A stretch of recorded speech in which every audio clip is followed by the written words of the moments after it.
Students, আশা করি তোমরা সবাই ভালো আছো। আজকে বিআইসিবির ইউটিউব চ্যানেলের টিউটোরিয়াল ক্লাসে তোমাদেরকে স্বাগত জানাই। আমি পিয়ালি কর। আজকে তোমাদের সম্পূর্ণ একটা নতুন সাবজেক্ট নিয়ে আলোচনা করতে যাচ্ছি, সেটা হচ্ছে SOWB, অর্থাৎ সায়েন্স অফ ওয়েলবিং। অর্থাৎ আমরা এখানে শিখব বিজ্ঞানের যে শাখায় আমরা কিভাবে ভালো থাকতে পারি। ভালো থাকা মানে শুধুমাত্র ডিজিজ ফ্রি লাইফ নয়, মানে আমরা শুধুমাত্র যে রোগ জীবাণু মুক্ত বা কোনো রকম রোগবিহীন জীবনযাপন করছি সেটা নয়, সামগ্রিকভাবে ভালো থাকবো, অর্থাৎ হোলিস্টিক হেলথ আমাদের কার আছে, সেইভাবে আমরা কিভাবে ওয়েল বিং থাকবো সেটাই আমরা এই সাবজেক্টের মধ্যে আলোচনা করব। অর্থাৎ আমরা শারীরিকভাবে ভালো থাকবো, মানসিকভাবে ভালো থাকবো, অর্থনৈতিকভাবে ভালো থাকবো এবং সামাজিকভাবে ভালো থাকবো। এই ভালো থাকা অনেকগুলি বিষয়ের উপর ডিপেন্ড করে থাকে। সেই প্যারামিটারগুলো হচ্ছে দৈহিক, মানসিক, আধ্যাত্মিক, প্রাত্যবিক, সামাজিক, অর্থনৈতিক এবং পরিবেশগত। এই প্রত্যেকটা এই 7টা প্যারামিটারের মধ্যে যদি কোনোমাত্র একটি প্যারামিটারে যদি হ্যাম্পার হয়ে যায় তাহলে কিন্তু আমাদের স্বাস্থ্যের উপর সেটা এফেক্ট হয়। এই এফেক্টটাকে বলা হয় স্নোবল এফেক্ট। আজকে এই 7টা প্যারামিটারের মধ্যে আমি দৈহিক এবং মানসিক সম্পর্কে, মানসিক আমাদের হেলথ সম্পর্কে আলোচনা করব, অর্থাৎ physical health and mental health. আমরা সর্বপ্রথম বুঝবো কি করে যে আমরা দৈহিক এবং মানসিকভাবে সুস্থ আছি কি না। যদি আমরা দৈহিক এবং মানসিকভাবে সুস্থ থাকি তাহলে অবশ্যই আমরা যে কোনো কাজ করার সময় একটা আনন্দ উপভোগ করব। আমরা সবকিছুতেই লেজি বা ল্যাথার্জি আমাদের মধ্যে আসবে না, আমরা খুব আনন্দের সঙ্গে উৎসাহের সঙ্গে সেই কাজটা করে থাকবো এবং আমাদের মধ্যে একটা সৃষ্টিশীল মানসিকতা থাকবে, ক্রিয়েটিভ মাইন্ড। নতুন নতুন কিছু করার মধ্যে আমরা সবসময় আগ্রহ প্রকাশ করব এবং যদি আমাদের মেন্টাল হেলথ ঠিক থাকে আমরা নতুন উদ্যমে যে কাজটা শুরু করতে পারবো। অযথা আমাদের মধ্যে কোনো রকম বিরক্তি, অযথা আমাদের সেরকম কোনো রকম মেজাজের উপরে খিটখিটে ভাব কোনো রকম প্রকাশ পাবে না।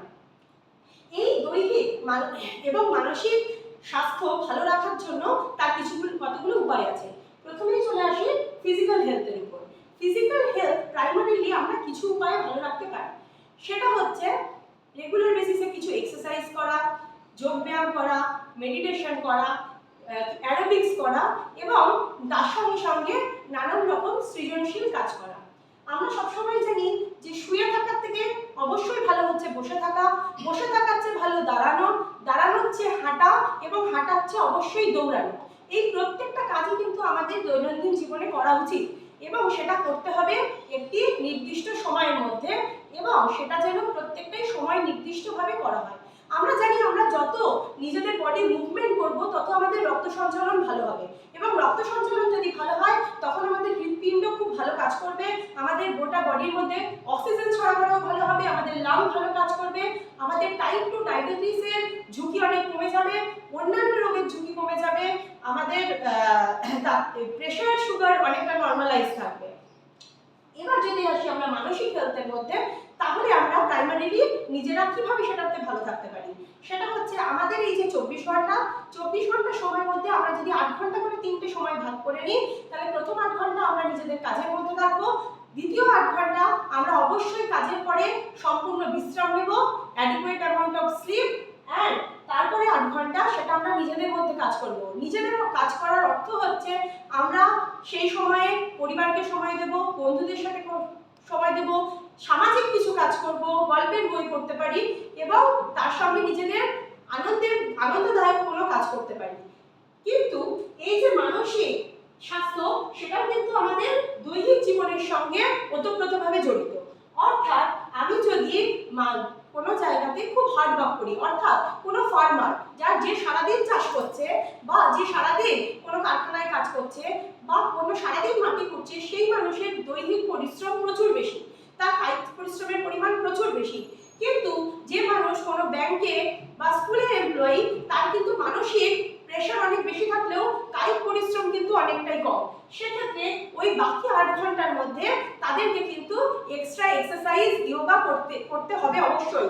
কিন্তু যে মানুষটা 8 ঘন্টা কোনো ফার্মার বা কোনো লেবার কাজ করছেন তাদের কিন্তু সেই 8 ঘন্টার মধ্যে আলাদা করে এক্সারসাইজ বা যোগা বা অ্যারোবিক্স না করলেও সে কিন্তু এমনি তার কায়িক পরিশ্রমের জন্য সুস্থ থাকবে। তার সাথে দেখতে হবে খাদ্যের প্রকৃতি, অর্থাৎ আমি কিরকম খাবার খাচ্ছি। যে মানুষের কাজের পরিমাণ অনেক বেশি, সে কার্বোহাইড্রেট বেশি করে নিলেও তার শরীরে কিন্তু সেটা অবশ্যই ডাইজেস্ট হয়ে যাচ্ছে। কিন্তু যার কাজের পরিমাণ, কাজের মানসিক প্রেশার বেশি থাকা সত্ত্বেও দৈহিক পরিশ্রম অনেক কম, তাকে কিন্তু বেশি পরিমাণে ফল, বীজ, ডাল, প্রোটিন, এই শাকসবজি এই জাতীয় খাবার বেশি খেতে হবে। তাকে কিন্তু ফ্যাট এবং কার্বোহাইড্রেট জাতীয় খাবার কম খেতে হবে। এবং তার সঙ্গে আমাদের দৈনন্দিন জীবনে তেল, সুগার, সল্ট এগুলো কিন্তু যথাযথ পরিমাণে নিয়ন্ত্রণে ব্যবহার করতে হবে। এবার হচ্ছে আমাদের এছাড়াও আমরা নিজেরা সুস্থ থাকার জন্য আরো কিছু কিছু দৈনন্দিন কাজ করতে পারি। যেমন আমরা প্রত্যেকদিন সিঁড়ির বদলে, লিফটের বদলে সিঁড়ি ব্যবহার করতে পারি। আমাদের কাজের জায়গা বা স্কুল বা বাজার যদি কাছে হয়, সেখানে আমরা হেঁটে যাব কোনো যানবাহনের পরিবর্তে। আমরা কোনো মহাপুরুষদের জীবনী পড়তে পারি, যাতে আমাদের জীবনে আমরা ফোকাসড হই অনেক বেশি।